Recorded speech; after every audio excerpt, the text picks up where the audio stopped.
नमस्कार दोस्तों, मैं एसबी सागर टीपीएन 20 न्यूज़ टाइगर पोल न्यूज़ से।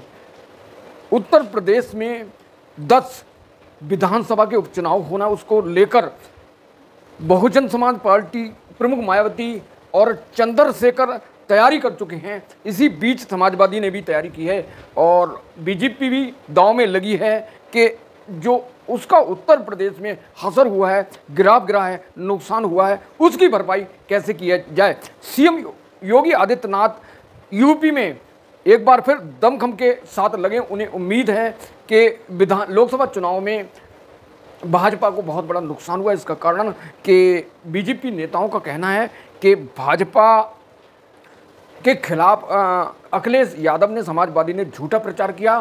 तो अब जो चुनाव होने 10 विधानसभा की उपचुनाव पर, सीटों पर उपचुनाव, सबकी तैयारी हो चुकी है। और मायावती ने जो सीट है अयोध्या की मिल्कीपुर विधानसभा सीट, उस पर जो चंद्रशेखर रावण है उनके करीबी को मैदान में उतार दिया है। दिलचस्प मुकाबला। वहीं चंद्रशेखर रावण ने भी अपने प्रत्याशी घोषित कर दिए हैं और जो उत्तर प्रदेश से मायावती का पूरी तरह बीएसपी का सफाया हो चुका है। ऐसी स्थिति में आज भी बसपा प्रमुख मायावती को उम्मीद है कि उम्मीद की एक किरण जरूर खिलेगी, उनके प्रत्याशी जरूर जीतेंगे, क्योंकि उनके पास मौजूदा 2 मुद्दे हैं। उन मुद्दे के बल पर, पहला मुद्दा 69,000 शिक्षा भर्ती में घोटाला और आरक्षण की अनदेखी कर भर्ती की गई, जिसको सुप्रीम कोर्ट ने खारिज कर दिया। दूसरा मुद्दा जो एसटी जाति है, उसमें सुप्रीम कोर्ट ने एक फैसला दिया कि एसटी और एससी जो जाति है उसमें उप वर्गीकरण किया जाएगा। इन दोनों के खिलाफ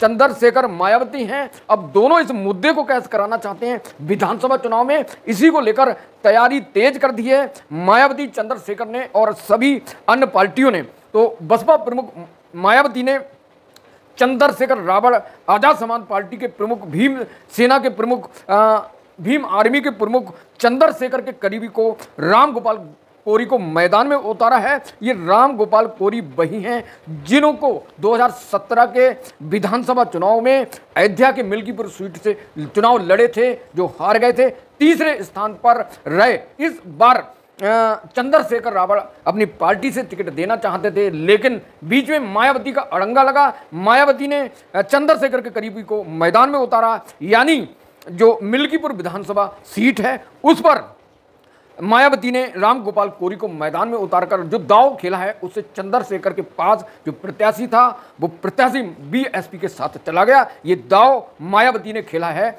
और इसी बीच चंद्रशेखर आजाद ने 3 प्रत्याशी की घोषणा की है और मायावती ने अयोध्या के मिल्कीपुर विधानसभा सीट से राम गोपाल कोरी को मैदान में उतारा, जबकि मीरापुर सीट पर शाहनजर को प्रभारी और प्रत्याशी बनाया।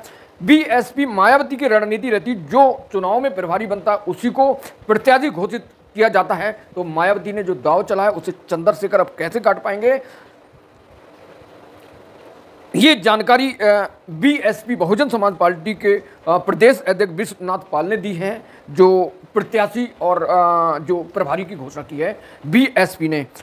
यूपी उपचुनाव में 10 सीटों पर बीएसपी भी पूरे दमखम के साथ चुनाव लड़ेगी और ये मिल्कीपुर वही विधानसभा है जहां से समाजवादी पार्टी के नेता अवधेश प्रसाद सांसद बन चुके थे, क्योंकि 2017 में यहां से चुनाव जीते थे और वह सीट खाली हो गई। उधर जो सांसद बने अयोध्या फैजाबाद से अवधेश प्रसाद, वह अपने बेटे को इस मिल्कीपुर विधानसभा सीट से चुनाव लड़ाना चाहते हैं, तैयारी है। और अवधेश प्रसाद सांसद का कहना है कि 2027 में समाजवादी की सरकार बनेगी, अखिलेश यादव मुख्यमंत्री बनेंगे। तो अब उपचुनाव की तैयारी तेज है और भारतीय जनता पार्टी ने भी अपने 10 सीटों के लिए प्रत्याशियों की तैयारी कर ली है, प्रभारी नियुक्त कर दी हैं और एक केंद्रीय मंत्री हर सीट पर रहेगा। बहुत तगड़ी तैयारी करी है और योगी आदित्यनाथ जहां यूपी में बुरी तरह भाजपा हार गई उसको लेकर पिछड़े हुए हैं और योगी आदित्यनाथ को पूरी उम्मीद है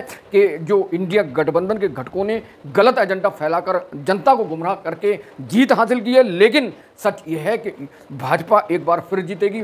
भाजपा चुनाव में, विधानसभा चुनाव में अपना फिर दांव खेलेगी। तो देखते हैं जो उपचुनाव होने 10 उप विधानसभा के उपचुनाव होने, उस पर कौन बाजी मारता, कौन हारता है। तो पॉलिटिक्स न्यूज़ के लिए, उपचुनाव की न्यूज़ के लिए मेरे साथ जुड़े रहिए। मायावती ने एक बार फिर विधानसभा चुनाव में, उपचुनाव में अपने प्रत्याशी की घोषणा की। इससे पहले जो 2024 के लोकसभा चुनाव हुए उसमें बहुत बड़ी बीएसपी की फजीयत हुई, नुकसान हुआ।